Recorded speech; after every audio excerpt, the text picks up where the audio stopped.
Doctor Gandavarapu Vidyadhari, Telugu అధ్యాపకురాలు, Telangana గిరిజన గురుకుల పాఠశాల కళాశాల బాలికలు, మనూర్, సంగారెడ్డి జిల్లా. తెలుగు వ్యాకరణమునందు సమాసములు అనే ప్రక్రియకు ప్రాధాన్యత ఉన్నది. ఈ సమాసాలను గూర్చి సోదాహరణంగా తెలుసుకుందాం. సమాసాలు భాగం 1. ఈ భాగంలో తత్పురుష మరియు కర్మధారయ సమాసములను గూర్చి సోదాహరణంగా వివరించడం జరుగుతుంది. తెలుగు వ్యాకరణంలో సమాసాలను గూర్చి తెలుసుకుందాము. సమాసము అంటే ఏమిటో నిర్వచనం ముందుగా తెలుసుకుందాం. వేరు వేరు అర్థాలు గల పదాలు ఒక పదంగా ఏర్పడితే దానిని సమాసం అని అంటారు. వేరు వేరు అర్థాలు గల పదాలు ఒక పదంగా ఏర్పడితే దానిని సమాసం అంటారు. సమాసము అంటే వేరువేరు అర్థములు గల పదములు ఏకపదముగా సమసించుటను సమాసం అని అందురు. ఉదాహరణకు సీత అనే పదానికి జానకి అని అర్థముంది, పతి అంటే భర్త అని అర్థముంది. ఈ 2 పదములు కలిసి సీతాపతి అను సమాసం ఏర్పడినది. అంటే అది రాముడు అనే ఒకే అర్థము కలిగి ఉన్నది. విగ్రహవాక్యము అనగా ఏమిటో తెలుసుకుందాం.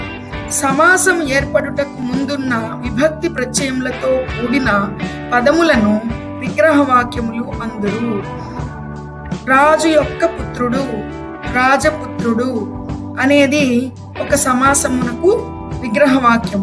షష్ఠీ తత్పురుష సమాసమునకు సంబంధించిన ఉదాహరణ ఇది.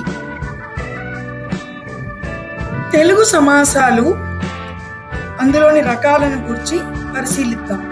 శబ్దాన్ని బట్టి సమాసము 3 రకాలు: సాంస్కృతిక సమాసం, ఆర్చిక సమాసం, మిశ్ర సమాసం. సాంస్కృతిక సమాసం అంటే సంస్కృత పదాల మధ్య జరిగే సమాసము సాంస్కృతిక సమాసం. ఆర్చికము అంటే అచ్చ తెలుగు పదాల మధ్య జరిగే సమాసము ఆర్చిక సమాసం. సాంస్కృతిక సమాసం, ఆర్చిక సమాసం, మిశ్ర సమాసం అని 3 రకాలుగా ఉన్నాయి. వీటికి కొన్ని ఉదాహరణలు పరిశీలిద్దాం. సంస్కృత పదాల మధ్య సమాసం జరిగితే అది సంస్కృత సమాసం. రాజాజ్ఞ ఇది సంస్కృత సమాసం. ఆర్చిక సమాసం అంటే 2 తెలుగు పదాలు ఉంటాయి. నల్లబల్ల ఇది తెలుగు సమాసం. మిశ్ర సమాసం అంటే ఒక తెలుగు పదము, ఒక సంస్కృత పదము ఉంటాయి. దీనిలో రాజు యొక్క భూమి అని అర్థం వచ్చేది రాజభూమి. ఇందులో సంస్కృత పదం ఒకటి, తెలుగు పదం ఒకటి ఉన్నాయి. కాబట్టి ఇది మిశ్రమ సమాసము. సమానాధికరణము, వ్యధికరణము అని తత్పురుష సమాసము 2 విధములుగా ఉన్నది. దీనిలో వ్యధికరణ సమాసమున కిందకు విభక్తి ప్రత్యయములను ఆధారంగా చేసుకుని వచ్చేటటువంటి ప్రథమ నుండి సప్తమి వరకు మరియు నైతత్పురుష సమాసము వస్తాయి. అలాగే కర్మధారయ సమాసము సమానాధికరణమునకు చెందును. తత్పురుష సమాసము ఉత్తర పదము యొక్క అర్థము ప్రధానముగా కలది. తత్పురుష సమాసము. ఈ సమాసము 2 విధములు అని చెప్పబడి ఉన్నది: వ్యధికరణము, సమానాధికరణము. వ్యధికరణము ప్రథమ, ద్వితీయ, తృతీయ, చతుర్థి, పంచమి, షష్ఠి, సప్తమి తత్పురుష సమాసములు మరియు నైతత్పురుష సమాసము. సమానాధికరణమునకు చెందినటువంటి సమాసాలు కర్మధారయ సమాసములు. అవి 8 రకాలు: విశేషణ పూర్వపదం, విశేషణ ఉత్తరపదం, విశేషణ ఉభయపదం, ఉపమాన పూర్వపదం, ఉపమాన ఉత్తరపదం, అవధారణ పూర్వపదము లేక రూపక సమాసము, సంభావన పూర్వపదము, ద్విగు సమాసం అని 8 రకాలుగా ఉన్నాయి. సమాసంలోని భాగాలు. సమాసంలో 3 భాగాలు ఉంటాయి: సమాస పదం, విగ్రహవాక్యం, సమాస నామం.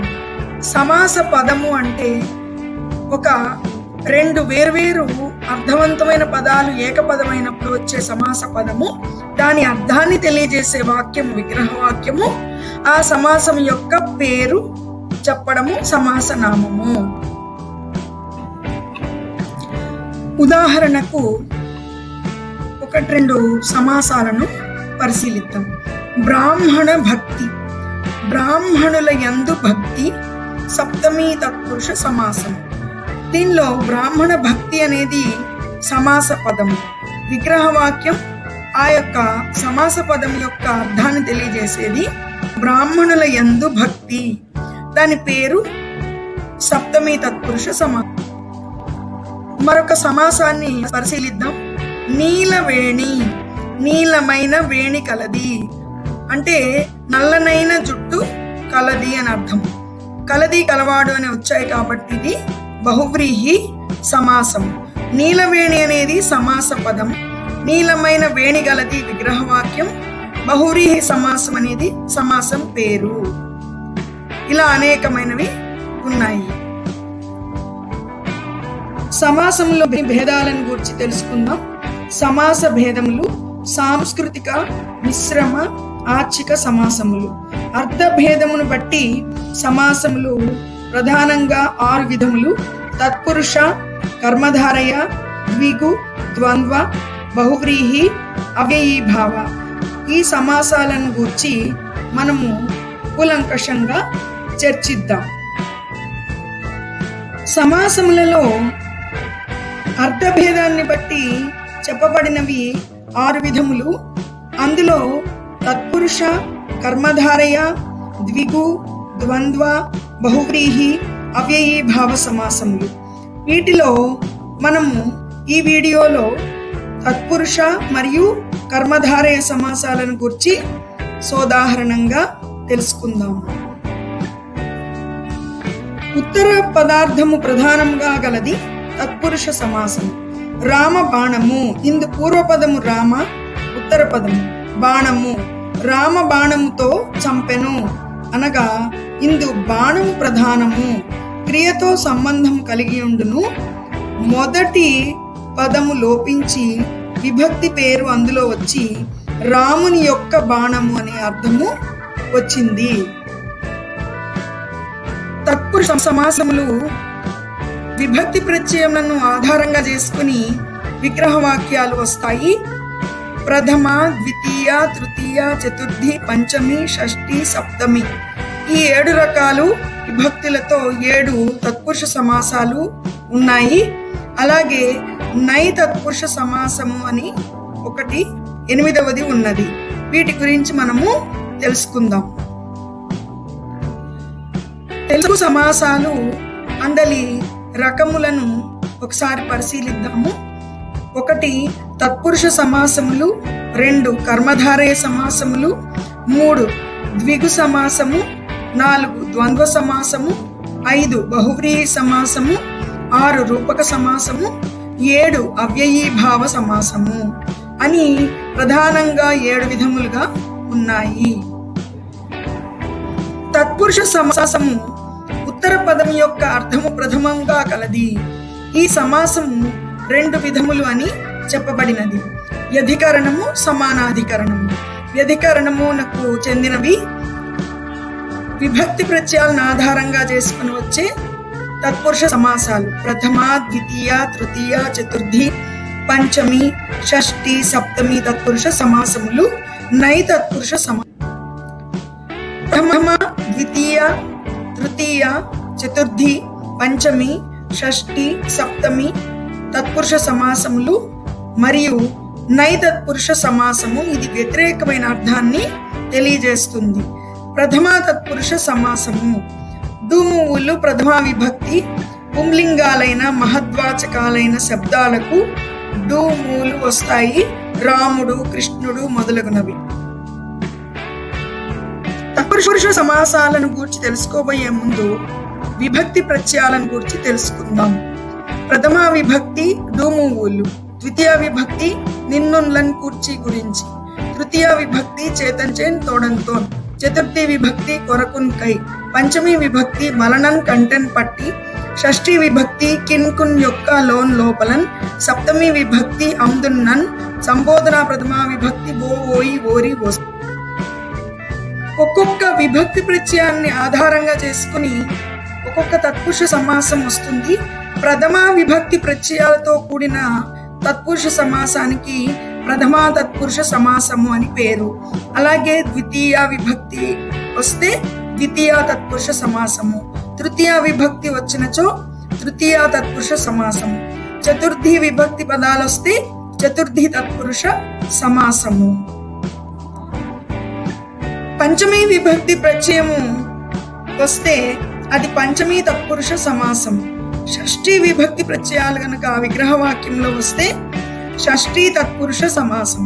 సప్తమి విభక్తి ప్రత్యయాలైన అందున్నన్ అనేవి గనక వస్తే సప్తమి విభక్తి ఆధారంగా చేసుకుని సప్తమి తత్పురుష సమాసం వస్తుంది.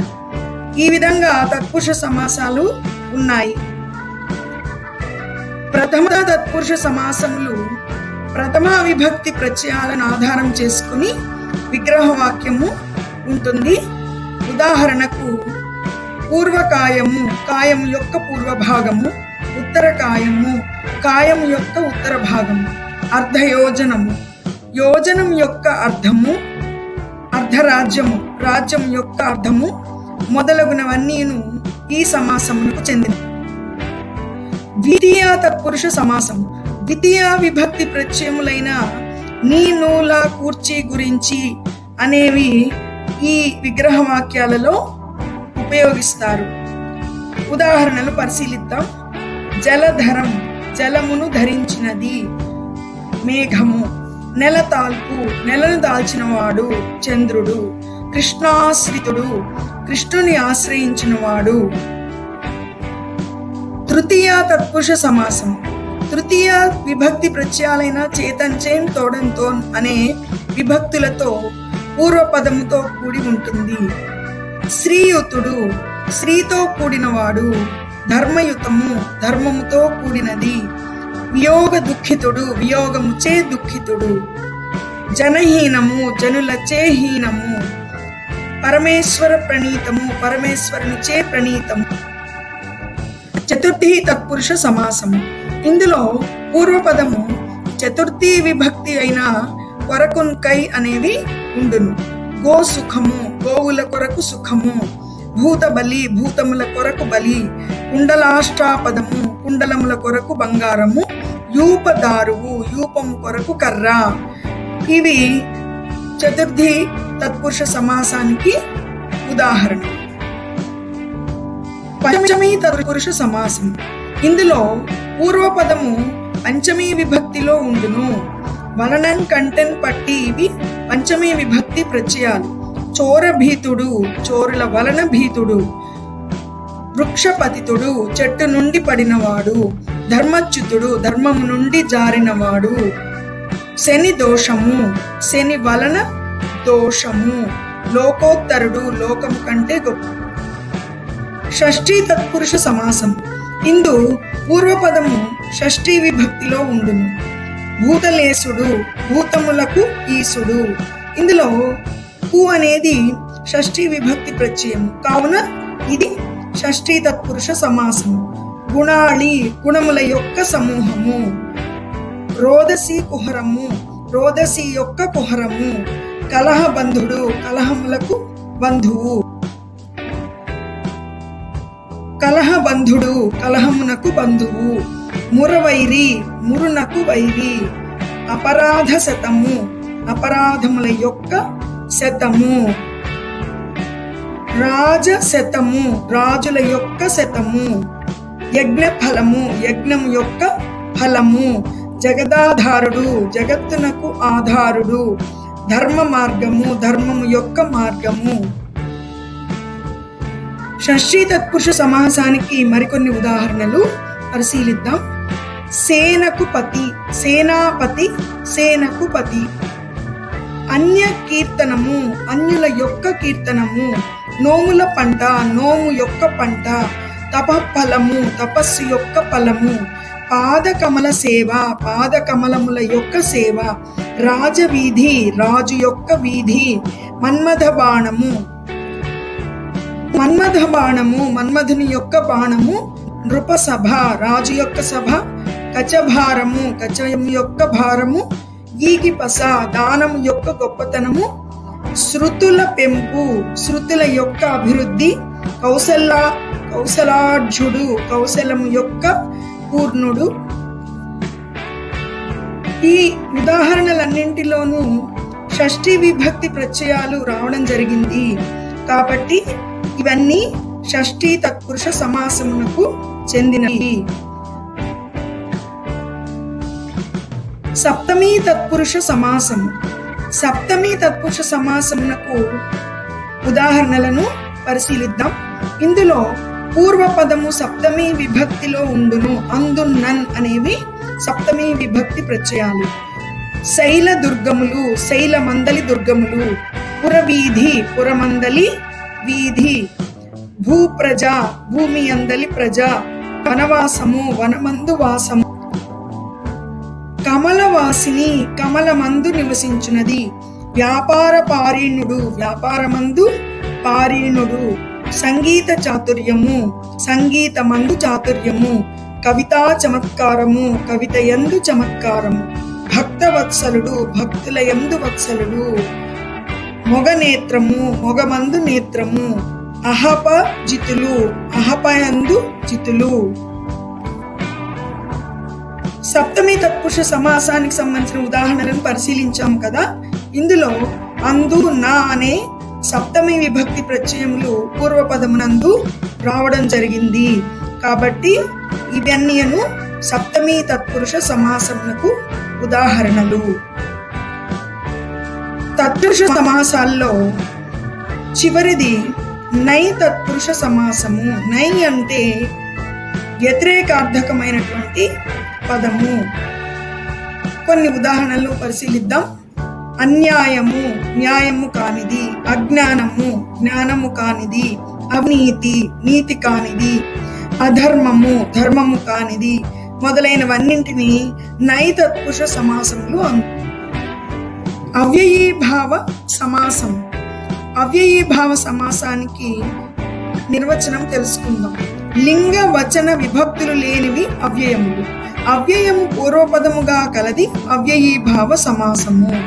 యథావిధి, ప్రతిదినము అనేది విగ్రహవాక్యం. ఇందు యథా అనేది ప్రతి అనునది అవ్యయములు.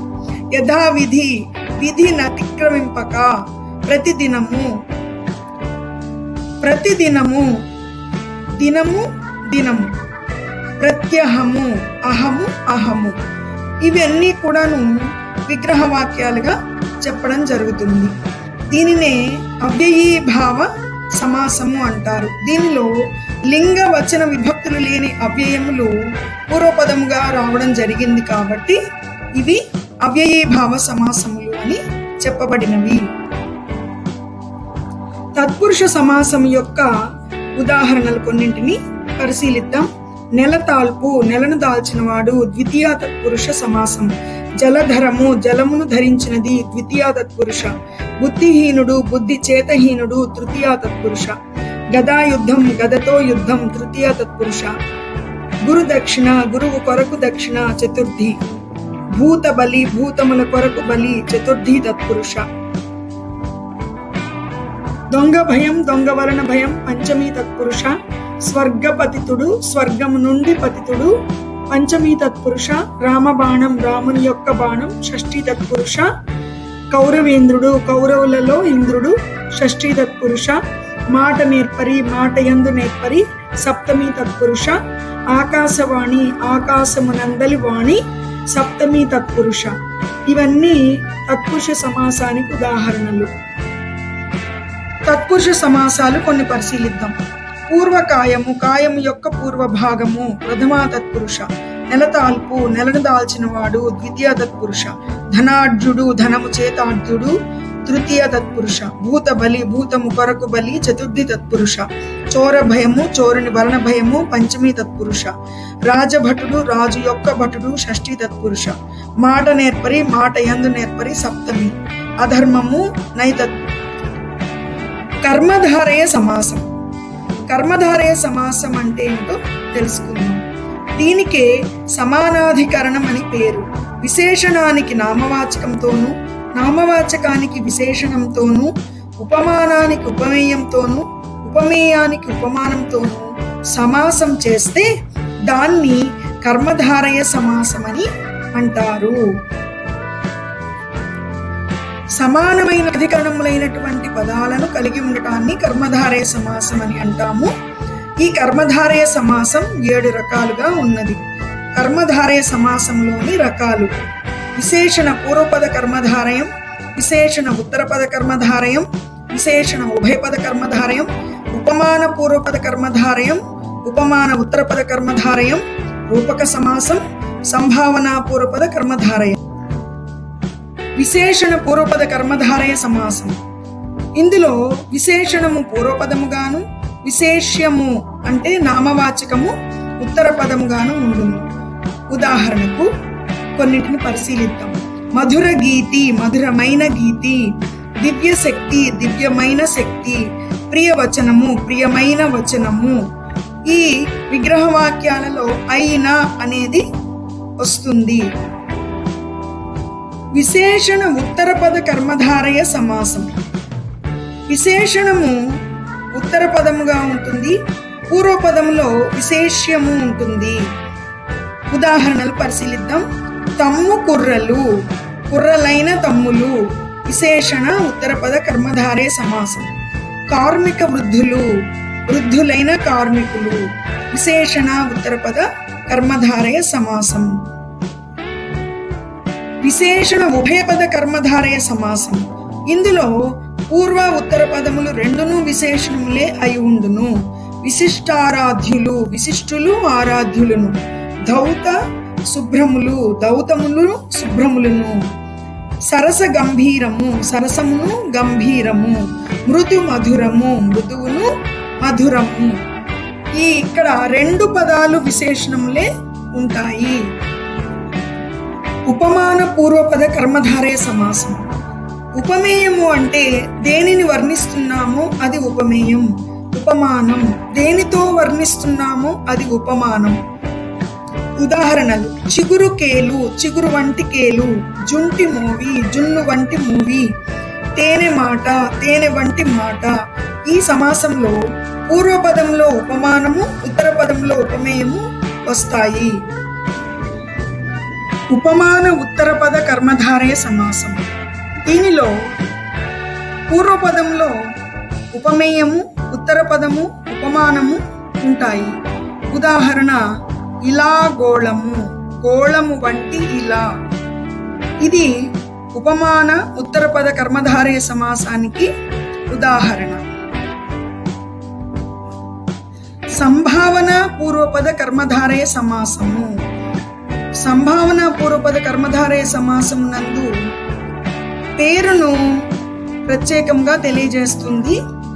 గంగా నది, గంగా అను పేరు గల నది. సంభావన పూర్వపదం అంటే నామవాచక శబ్దము పూర్వపదంగా ఉంటుంది కాబట్టి ఇది సంభావన పూర్వపద కర్మధారయ సమాసం. సంభావన పూర్వపద కర్మధారయ సమాసంనకు మరికొన్ని ఉదాహరణలు పరిశీలిద్దాం. ద్వారకా నగరం, ద్వారకా అను పేరు గల నగరం. చూత ఫలము, చూతము అనే పేరు గల ఫలము. భరత భూమి, భరత అనే పేరు గల భూమి. అలాగే హిమాలయ పర్వతములు, హిమాలయములు అను పేరు గల పర్వతములు. ఇవన్నీ కూడా సంభావన పూర్వపద కర్మధారయ సమాసములు. అవధారణ పూర్వపద కర్మధారయ సమాసము లేదా రూపక సమాసము. ఉపమేయం పూర్వపదంగాను, ఉపమానము ఉత్తర పదంగాను ఉండి వాటి మధ్య భేదము లేదు అని చెప్పిన సమాసము రూపక సమాసము. రూపక అలంకారమునందుండే పదములన్నీ రూపక సమాసమునకు ఉదాహరణలుగా చెప్పబడును. రూపక సమాసానికి మరికొన్ని ఉదాహరణలు పరిశీలిద్దాం. విషాగ్ని, విషము అనేది అగ్ని. జ్ఞాన జ్యోతి, జ్ఞానము అనేది జ్యోతి. ఇందులో ఉపమాన ఉపమేయములకు భేదం లేనట్లుగా చెప్పబడింది కాబట్టి ఇది రూపక సమాసము. రూపక అలంకార పదములలో రూపక సమాసము ఉంటుంది. కర్మధారయ సమాసాలకు కొన్ని ఉదాహరణలు. ప్రియమిత్రుడు, ప్రియమైన మిత్రుడు విశేషణ పూర్వపద కర్మధారయం. కపోత వృద్ధము, వృద్ధమైన కపోతము విశేషణ ఉత్తరపద కర్మధారయం. మృదు మధురము, మృదువును మధురము విశేషణ ఉభయపద కర్మధారయం. తేనె పలుకు, తేనె వంటి పలుకు ఉపమాన పూర్వపద కర్మధారయం. ముఖ పద్మము, పద్మము వంటి ముఖము ఉపమాన ఉత్తరపద కర్మధారయం. సంసార సాగరం, సంసారము అనేది సాగరం అవధారణ పూర్వపద కర్మధారయం లేక రూపక సమాసము. పెన్నా నది, పెన్నా అను పేరు గల నది సంభావన పూర్వపద కర్మధారయ సమాసము. ఇంతవరకు మనము సమాసములు భాగము 1లో తత్పురుష మరియు కర్మధారయ సమాసముల యొక్క నిర్వచనములను, ఉదాహరణలను వివరంగా తెలుసుకున్నాము. స్వస్తి.